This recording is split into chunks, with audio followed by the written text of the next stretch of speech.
Hello, I'm back again with another pixel art time-lapse. About a month ago, Pixel Dailies had the theme of Silksong. Despite liking pixel art, I am sadly not much of a gamer, but my kid is. They were showing me parts of the game and I really adore the artwork. The Bell Beast is very cute, and so that's what I decided I wanted to make. So I drew the sketch of Hornet with the Bell Beast in a bell-shaped vignette, and then promptly left it lingering for an entire month. So much for Pixel Dailies. I finally picked it up again last weekend when I just had the itch to pixel something again and I had a few hours to spare. So many of my pieces lately have been very blue or green, so this one being warm-toned and yellow is quite a contrast. I started out blocking in a bunch of colours, trying to keep the colours similar to the overall vibe of the game. I wanted to keep the colours kind of limited, but I also didn't want to limit myself really strongly this time. So there are a couple of colours that I ended up using in the background that maybe could have been merged, but I decided not to. I added a purplish blue to the palette as well to give some of the background areas a bit of a low light reflective colour. This doesn't match the game quite as much, but it's pretty common with my art style. I decided on colours pretty quickly with this one and just tweaked a few as I was progressing through the background. As is often the case with pieces like this that have a reasonably sized background, I started there first and left the characters until later. It's good to keep the characters in mind, but this does allow me to focus on the overall feel of the piece and then fit the characters into it later, because that will affect how warm or cool the colours are that I choose for the characters.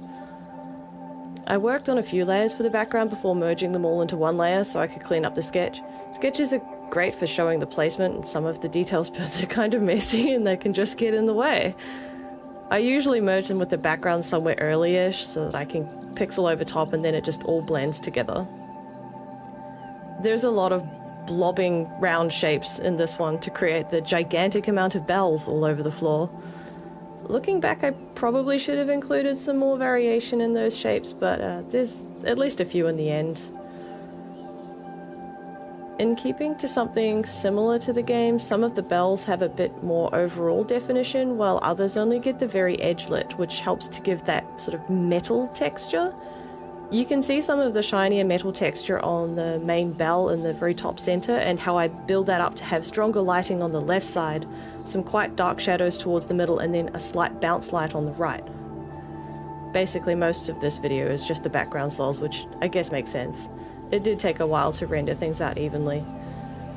Anyway, despite me saying I wasn't going to heavily restrict myself to colours, I ended up dithering some of the background light rather than just adding more colours. I think there were 10 colours by the time I had finished the background.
Eventually, I get to Hornet and the Bell Beast.